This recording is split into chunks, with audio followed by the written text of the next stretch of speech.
Hello? Hello? Hello? Oh, hello? Yeah, okay. Okay. Right, we're going to start the Gasta. Grab your tea.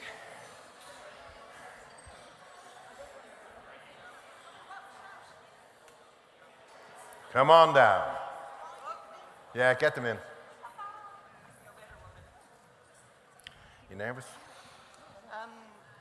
Yes, but not as much as I thought. Excellent. You'll be brilliant. Okay, come on in.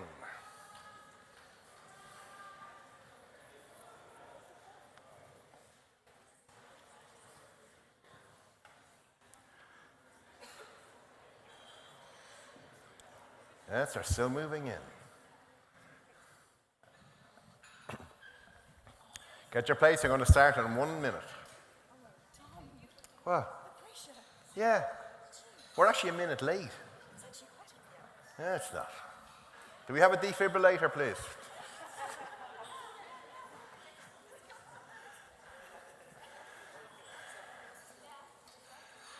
Ladies and gentlemen, our last blood sport of the day. Presentations. Welcome to the Gasta at OER24. We have 5 more presenters today. And when we talk about what does open mean, being open is prepared to put yourself on the stage with Tom Farley and the crowd doing a Gasta. That's what open means. So you can tweet that. So we're going to start off our first presentation.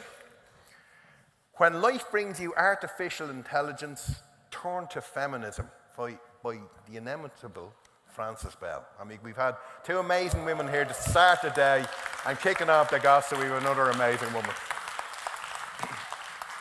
So, she's not as nervous as she thought she would be, which is good.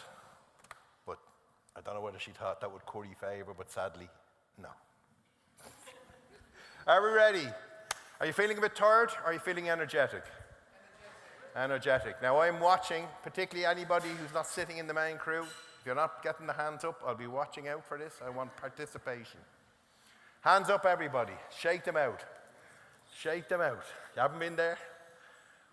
You're only half doing it.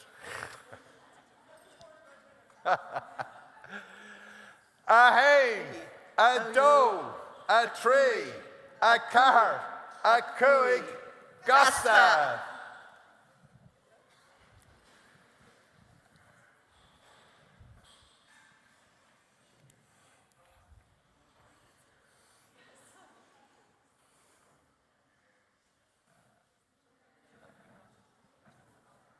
We haven't started the timer. All right, okay. Oh, no, don't, I'm the All timer. right, okay. Okay, Right. no, we'll have to do that again. So Right. only because it's Francis. If it was anybody else, they could sink or swim. Because I am afraid of this woman. Favoritism. No, I'm just afraid of you. We'll have to do something a bit special now. We'll have to You're jump going in. to set the timer? Oh, yeah. Forget about that timer. That doesn't work. All right. That's only for effect. That's lulling you into a false sense of security. That's 10 minutes. It's 10 minutes. Doesn't work. Right? Don't we take? Yeah, sure, don't worry. I know. You're such a professional. I am. You'll be fine. Yeah. A hen, a doe, a tree, a car, a cooig, Gasta. When life brings you artificial intelligence, turn to feminism. This is a solution-free zone. On a master's in the late 1980s, I studied AI and did a final project that built a classifier system, a rule-based system that used genetic algorithms to generate rule sets that learn from trials in use. In contrast, some expert systems offered an explanatory interface that could justify their line of reasoning and/or enable humans to learn from them. That interface was absent from genetic algorithms, and Wikipedia tells us from other algorithms that can learn from data and generalize to unseen data and thus perform tasks without explicit instructions. Sounds familiar. In the 1980s, as computing power and storage became cheaper, information systems increasingly moved from batch data processing to include relational databases that were available on demand. Shoshana Zuboff identified the concept of informating, where databases translate activities, events, and objects into data with mixed outcomes.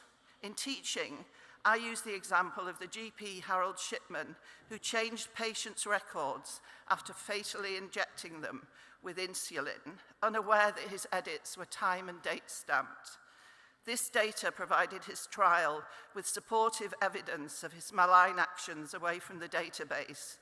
This was a more positive outcome of informating than many we observe in today's big tech.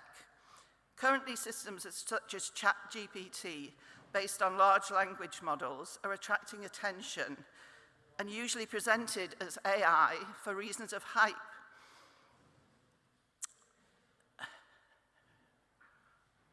This was, bias can be baked into databases, e.g. image recognition databases. The references document is linked on the last slide. I suggest you start with Helen Beetham's Substack and the feminist website notmy.ai. These models extract data from various sources, not necessarily with informed consent. A new book by Mayas and Couldry, Data Grab, The New Colonialism of Big Tech and How to Fight Back, is summarized as, your life online is their product.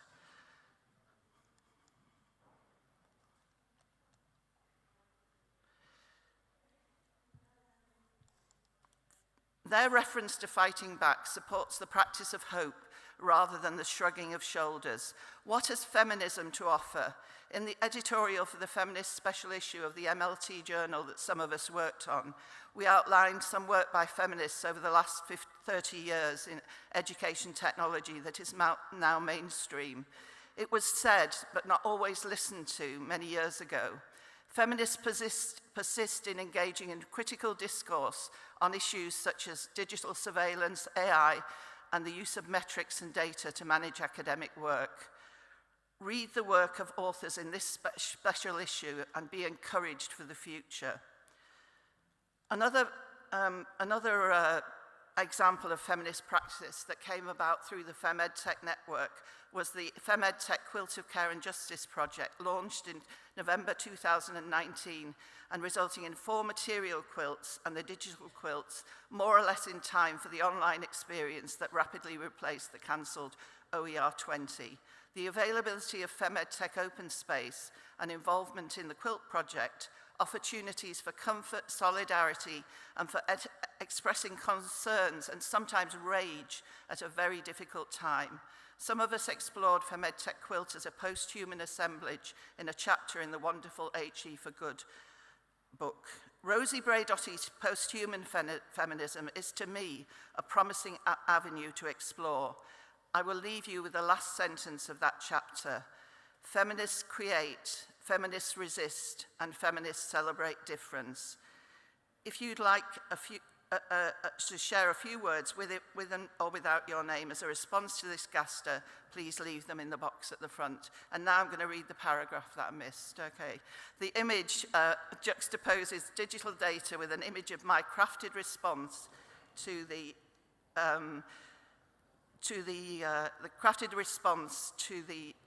prompt at an OER23 workshop led by Claire Thompson. It represents my time-consuming and flawed practice of managing cookies. The green snake is my data, trying to hide in the pocket, keeping away from the fragile repair warned by the bells.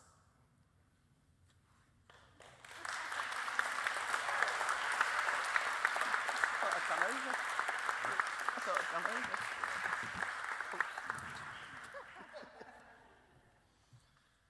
Francis, well done. Just have the notes, yes. It's okay. Okay. Now, Need to stop, sorry. Excellent. I don't think Tom's going to be as kind to me. Harsh but fair. Now, so one of my colleagues here from MTU who has helped make this an absolutely amazing experience for the last 2 days, so well done to Ruth and to Jeremiah. That's the end of me being nice to. Right. I was going to up it a bit, so I mean normally get the up and down a bit later, but we'll actually get people there because I can see some people falling asleep. So we're going to go up on the hain, down on the dough. Are you ready? A hain! That's pathetic. That's pathetic. Pathetic. I know it's a big word for you, Laurie. Rubbish. Are we ready? A hain! A dough. A tree! A car. A cooing! Gasta! Thank you for the introduction. My name's Ruth Fox from MTU. Going straight in, Irvin et al. Argue that one of the barriers faced by faculty to create OER stems from a perceived lack of time to devote to these activities. While you may agree or disagree with that statement, I'd like you to take some time to close your eyes and open your ears for less than a minute. Because it's been hectic, you've been up and down, so take a minute to relax. And yes, I'm serious. Please close your eyes now and listen.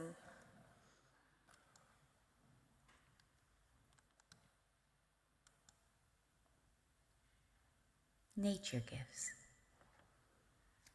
Take just a moment to reflect on the joy of giving. Create a talisman or a simple piece of art using natural materials and leave it for someone else to find to brighten up their day. It could be something really simple like a painted or decorated stone, a leaf with a drawing, a mandala, a written message in the sand or on a natural object, a weaving of twigs or grass or daisies. Think about how it will make this person feel when they find your gift. My offering, while selfless, offers priceless gifts to others. You may open your eyes now. The sound clip was created as a series of guided meditations linked to an openly licensed wellness journal and is hosted on SoundCloud. These sound files have been created for students to use as part of the wellness journal. However, it can just as easily be used by a men's development network in Ireland, a women's shelter in South Africa, in schools in America, in corporate wellness programs, and you on your commute home. The track is less than a minute long, but how did it make you feel?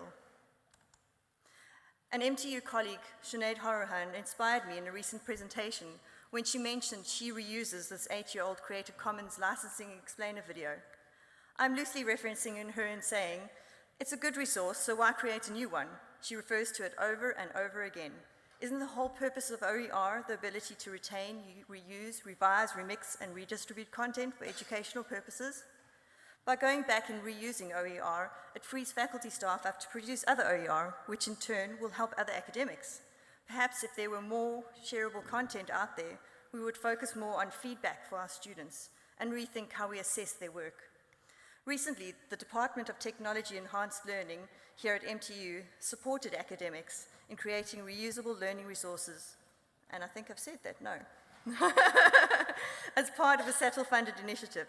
Something that stood out to me was the scale and complexity of some of the proposals submitted. And I can see why some academics may feel they don't have the capacity to create open education resources. That said, I was also inspired by the range of ideas and I've lost myself, and type of material that were produced by project teams for this initiative. Some of these teaching resources are made up of several smaller artifacts, and I consider them reusable too, outside of each of these projects. So in a past life, I worked in an advertising agency as a graphic designer. It frustrated me that we spent hours working on ad campaigns. They went out into the world, and after the campaign was over, they became obsolete. Any ideas I could never reuse and take with me if I moved to another agency. Then I moved into academia, and I felt a sense of relief. That as an instructional designer, any graphic design pieces I create along the way have a life beyond selling a product. The lecturers I co-design with have the autonomy to give our work a Creative Commons license, and then it's out there for me or anyone else to use, and not just another printed flyer occupying some landfill or slowly dying on a hard drive somewhere.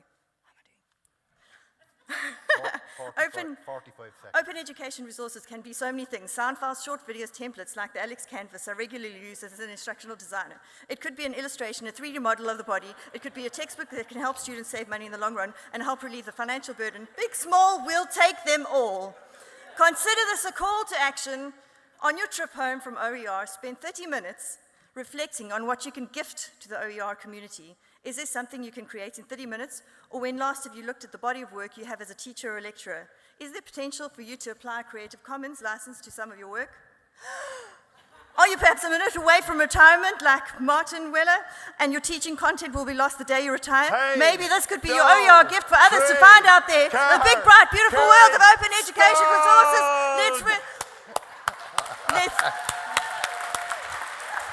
That's the fun of it. Let's grow the global community of OER resources.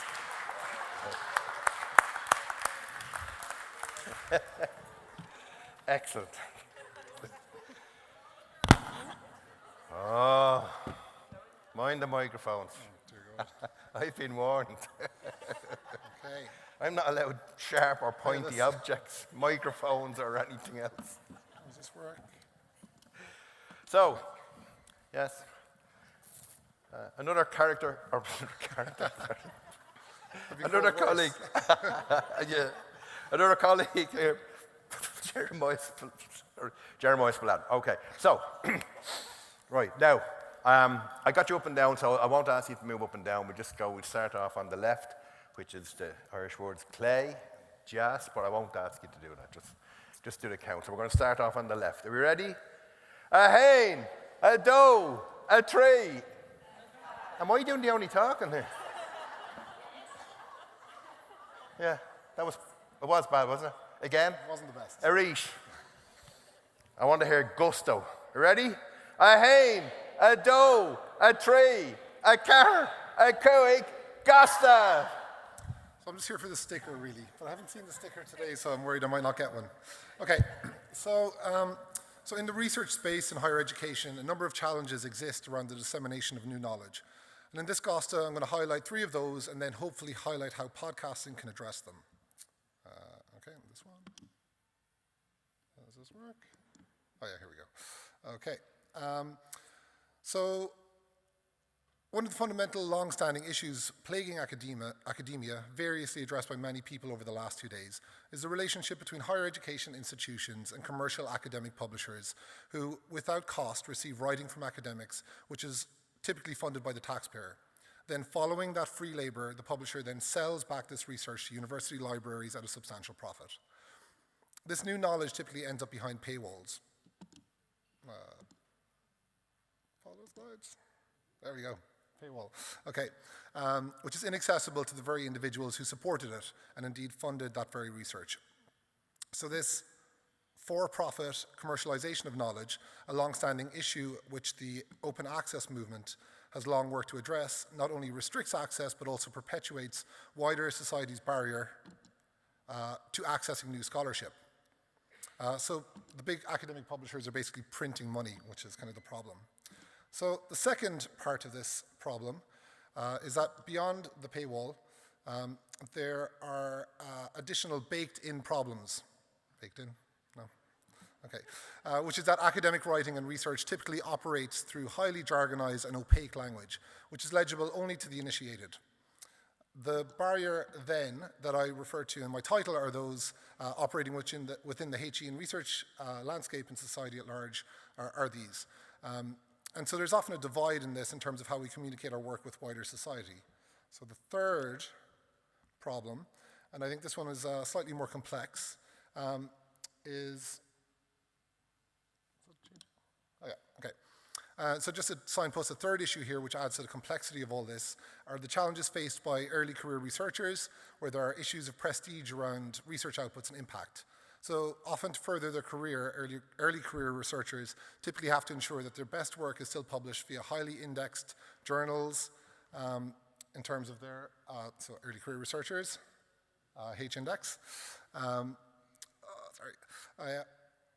So they need to make sure that their work is published in kind of highly indexed journals. And so it's really important, obviously, to draw in the work of others in your field.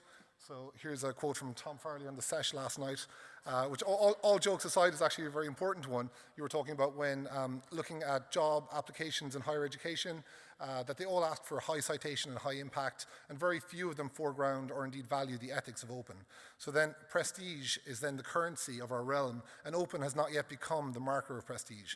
Open isn't an option for many, rather the luxury of those working in the space like us, or senior, more tenured academics. So my solution then, or what I'm arguing, is that podcasting offers a solution to these three problems. So firstly, sharing and making accessible research open to the wider public on the open web. Secondly, talking about complex ideas in simple conversational terms, make topics more accessible to a non-specialist audience. And lastly, for those early career researchers who still feel the need to publish in more closed environments for their careers, it's a way to openly share their work with a wide audience. So just a few examples, maybe kind of examples of success perhaps, just to kind of illustrate this. Let's see, next slide. Oh, yeah. So here, lots of us here are of course podcasting, so here's an example of some of our keynotes podcasting. This is another one that popped up in my feed. Look at these handsome gentlemen here. I think this is a really great example because Ken's colleague here is a big advocate for podcasting, and I think that's great that, you know, in our institutions we should engage with people that are podcasting and use them as kind of opportunities to share our work. So that's really good as well. Oh yeah, this one. Martin Weller today was talking about kind of extending the life of his book and kind of keeping it alive through conversations about the various chapters. Again, another great example of how we can use podcasting. And then a shameless plug myself. This is my own podcast, which is a musicology podcast. And again, for myself, this is a great opportunity to network and have conversations with people in my area that I'm interested in. So this is great. And another great example is the work of Michaela Benson, an British sociologist who uses podcasting both for her research and also a way to communicate that research back to society at large, which is excellent. I'm under pressure here. But a really big part of this, I think, is kind of merging that scholarship with entertainment. And an excellent example of this is the work Dr. Sharon Lambert, a psychologist, has done with Blind Boy, who's a podcaster in Ireland, has a really big audience. And that's kind of making important things and do some podcasting. If there isn't one, make one. And so, Thank you.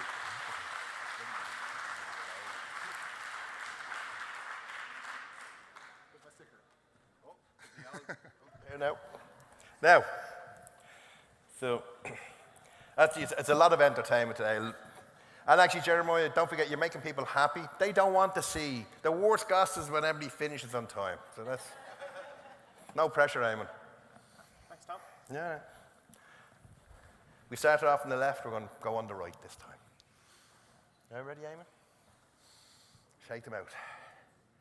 Ahain!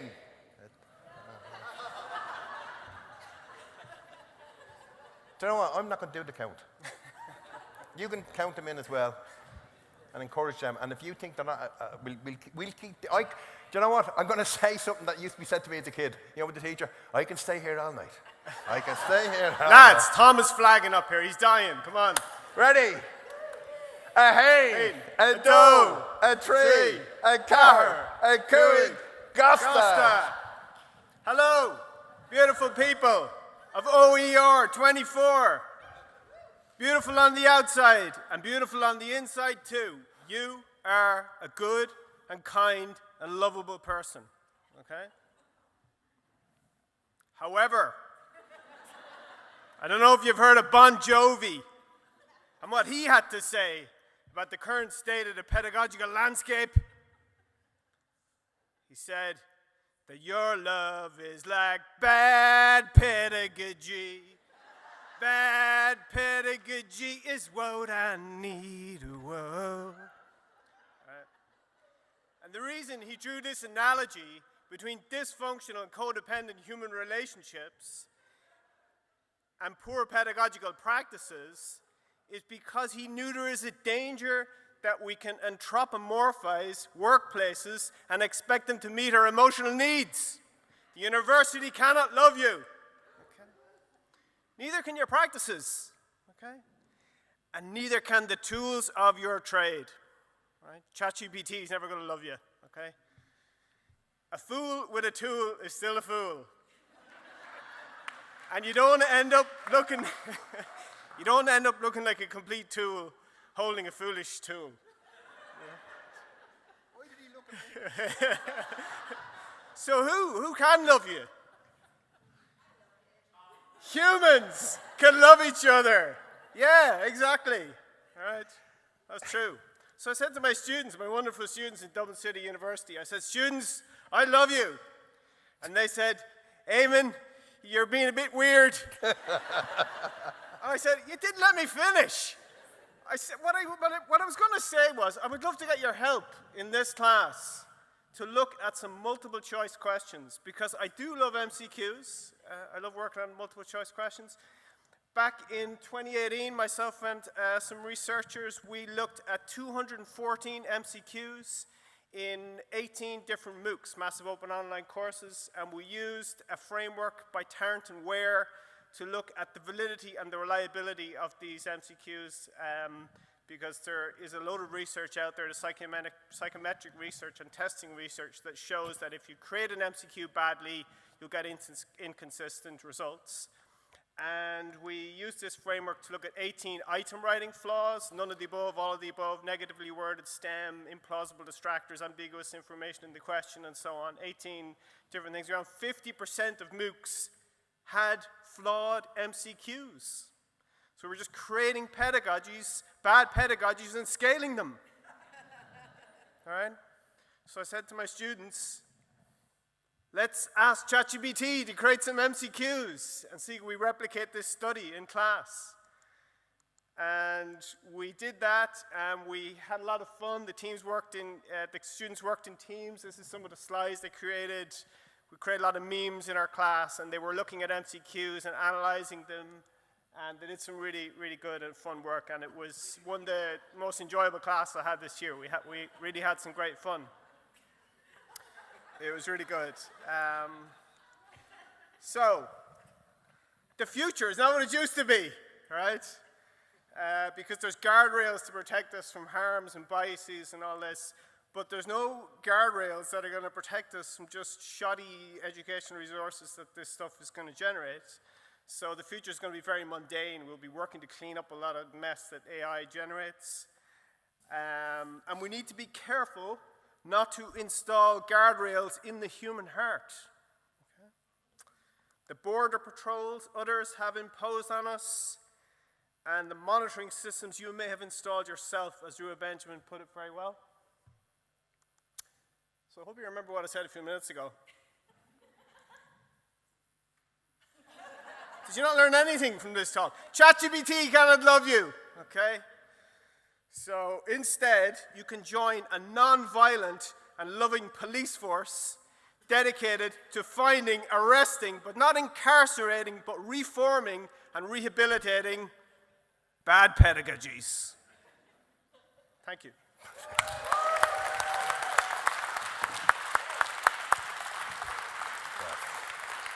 26 seconds to spare.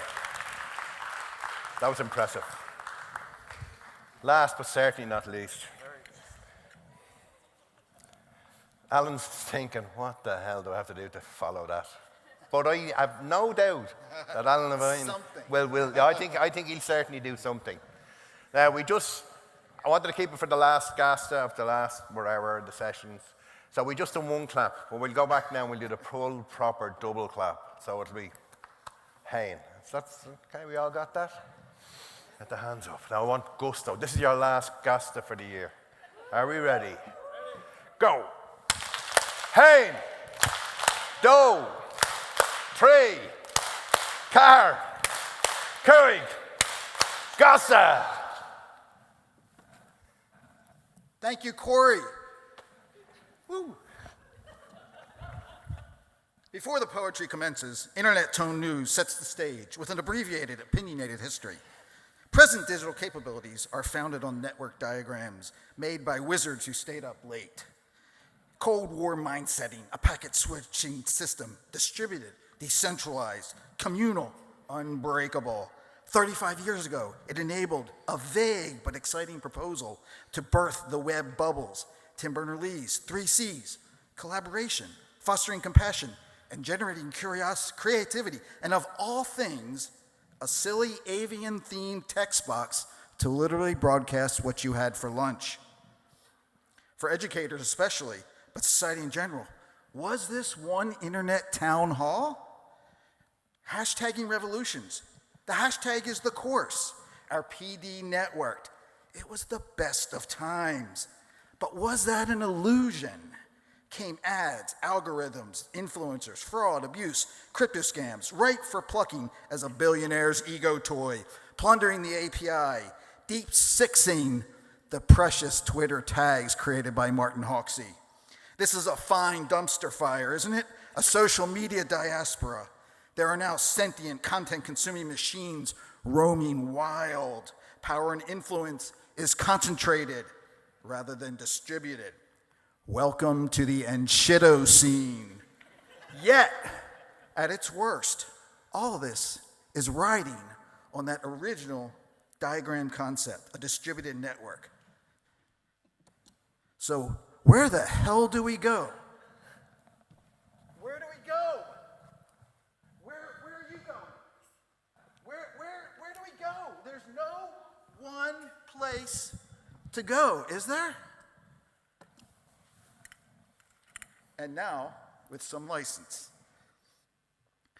There's no magic one place, no town hall. I summon you to seek that DNA of the internet itself, a schematic with no center, no control, whose propellant is cooperation. Where is the Fediverse? It's here now. I feel it. It's distributed, decentralized, communal, shared, not owned, co-ops, not biz-ops, where accessibility is not a sideshow, where the means of communication is universal, with RSS, with an API no one will close or put behind a paywall. It's a network of independent networks. It's like those navigation maps of old, which transmit to each other by ActivityPub, one protocol to share them all. And not just for status posts, but for intersharing photos, videos, links, music, podcasts, book reviews, writing. It's Mastodon, but more. It's PixelFed, PeerTube, Lemmy, Funkwhale, Castapod, Bookworm. Write freely. Your WordPress, it becomes part of this activity hub. And it's all able to communicate with each other. But it's complicated. It's confusing. So is love. So is poetry. So is learning. That's opportunity. So if my name has 2 @ in it, it means I'm not beholden to an own place. I am free to move. The places you have set up camp. Who owns what owns them, operates them, moderates, cares, tends to its community. What are their interests? What is the trajectory of their maps? So assert your options. Do not be owned, managed, tangled, influenced, sucked into the easy offers slid between ads to you. Platforms do not define us. We supersede them. The Catherine Cronins, the Martin Wellers, the Francis Bells. We sense their humanness, their presence, wherever we see them, right? We are more. So I'm suggesting, no, I'm calling, I'm appealing to your appreciation for that core diagram characteristic of the original internet. Silently, always, a life-giving pulse, bump, bump, living beneath. Beware of egotistical billionaires, extractors, faceless entities, deifying your acts. Here is your detour. Come on, it's time to escape the algorithm. Do not settle. Do not line up just where it's easy. Do not become a thread. Do not settle. Do not become a commodity. Stand up. Come on, stand up. When they want to count you down, when they want to put you off the stage, get federated. Get federated. Stone! on cue. Jim Groom, Jim who? Okay, can the Gastateers please come up and get their badges, please? This is what Gasta is all about. Actually, it is. It's about having the crack. It's about love. We've heard that words outside. Come on up here. You've well deserved this. As I said,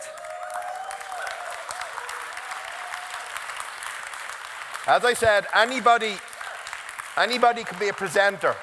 It takes real openness to be a Gastateer.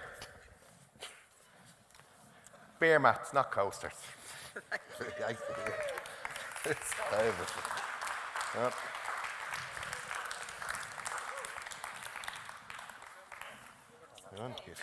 Huh? Crossing the stage, yeah. It's like a sort of mini graduation. I've got a bizarre graduation. Where's my hug? Well done. Thank you. Whoop, whoop. Here. Yeah. Badges. Oh, look at that. Thank you Well so much, done, Tom. man. Well good. It was fun.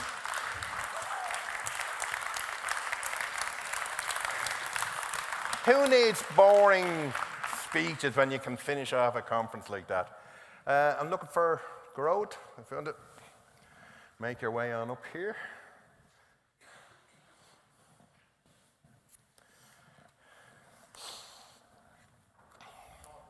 Well, I hope Jim Groom was watching that. I hope Jim Groom was watching that live, because he's just lost his slot for next year. He's going to have to do an audition to get a place back at Gasta. Anyway. Okay, let's bring things to a close. I have a few notes here. We'll do a two-hander on it. Yeah. Okay, well, I will say, having worked so long to prepare for the conference, it's almost a surprise to find that it's over now at this stage, you know, I must say. And really, I don't have any grand closing remarks or anything like that.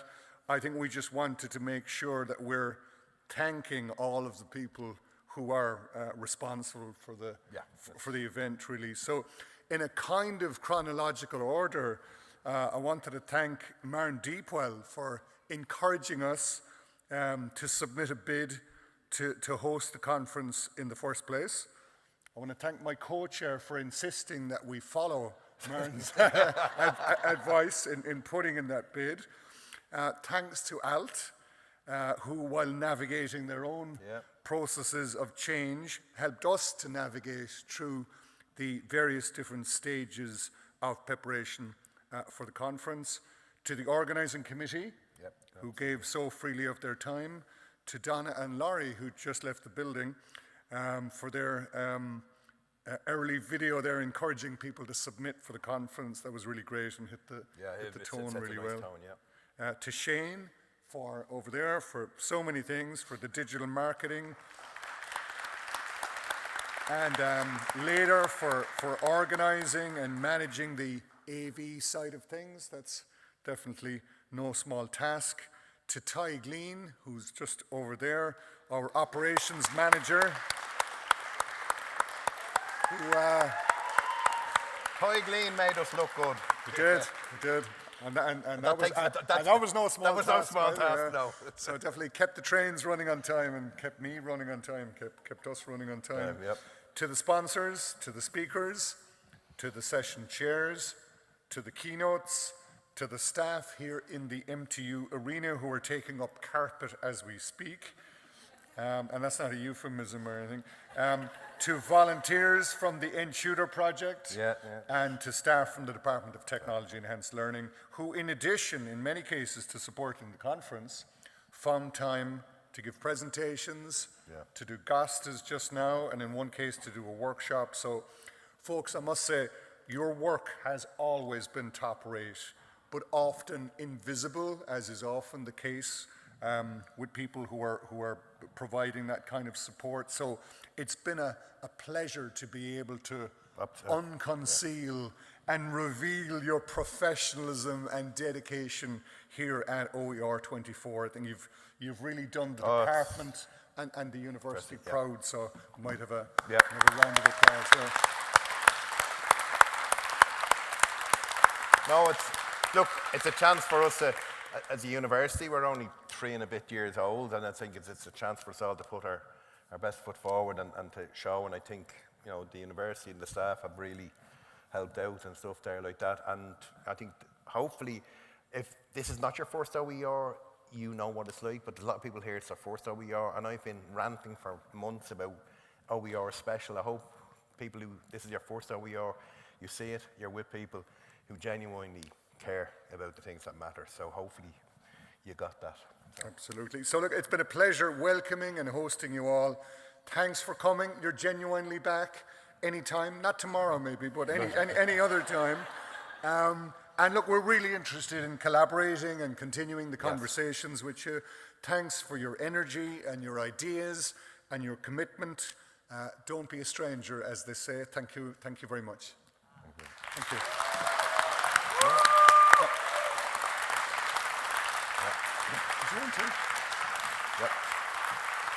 So we're not quite finished yet, actually. There's one last announcement, and who better to give us than Rajiv?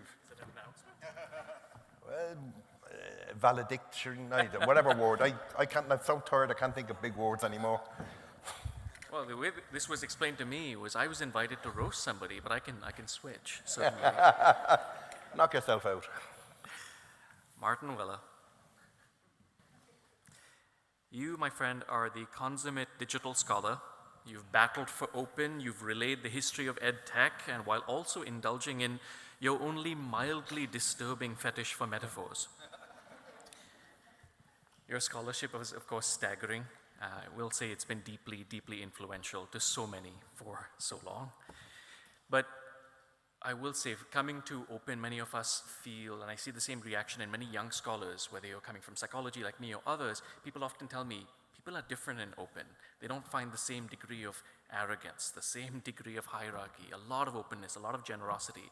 And for me, you certainly have exemplified that for a very long time.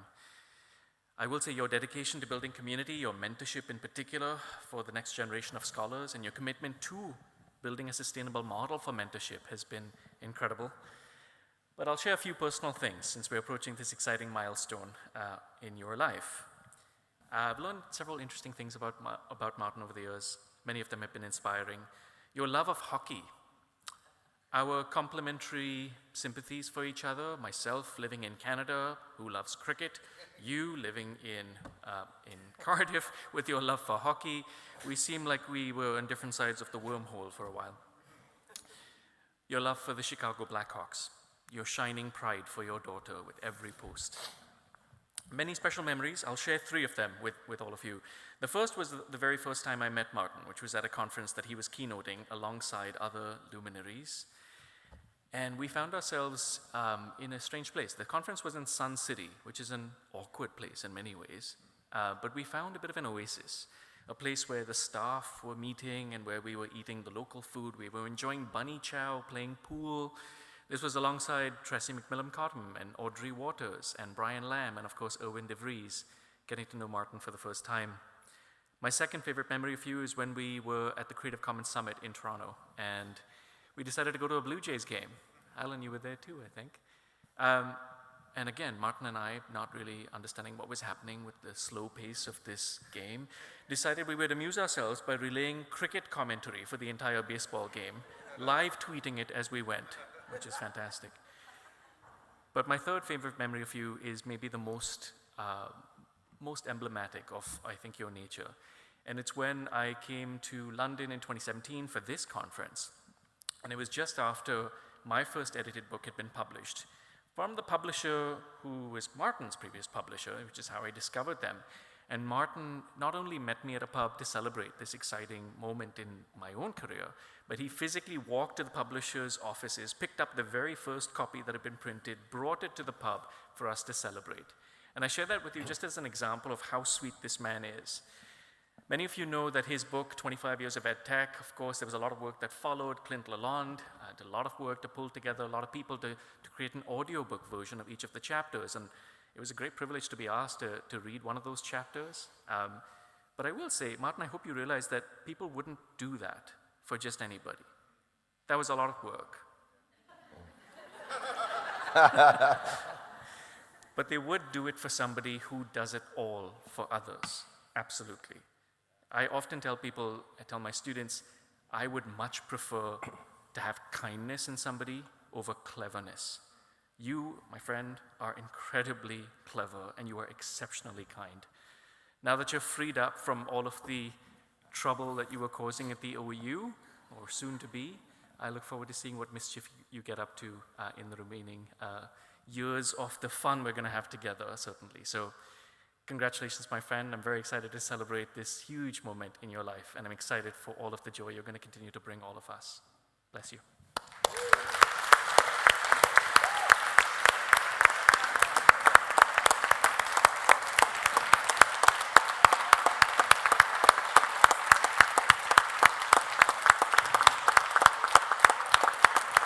Yay!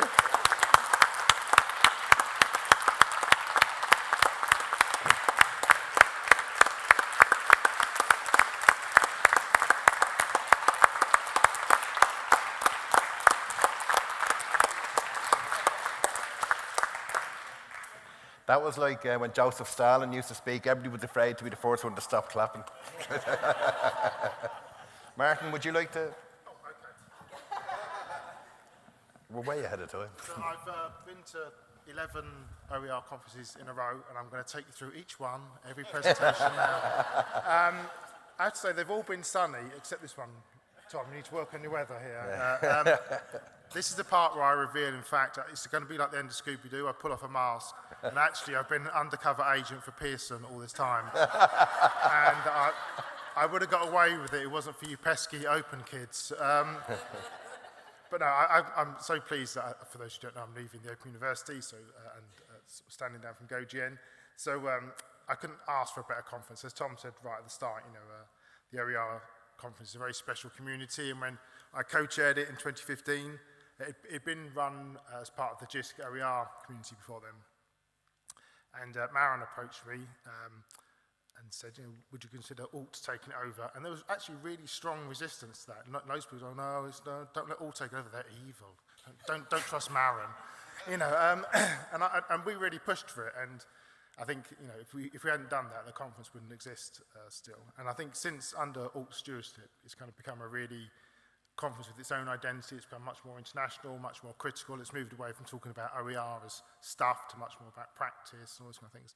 And it really is the kind of, I'm not just saying this, it really is my favourite conference, and it's the favourite group of people. So thank you for letting me come up here and ramble on. So thank you very much, Tom. Thank you, Gary.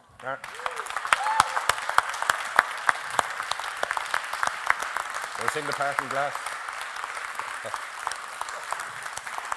Of all the money that I spent it in good company. And of all the harm that I done, alas, there was to none but me. For all I want, for want of wit, to memory now I can't recall. So fill to me the parting glass. Good night and joy be with you all. Slán. Cheers.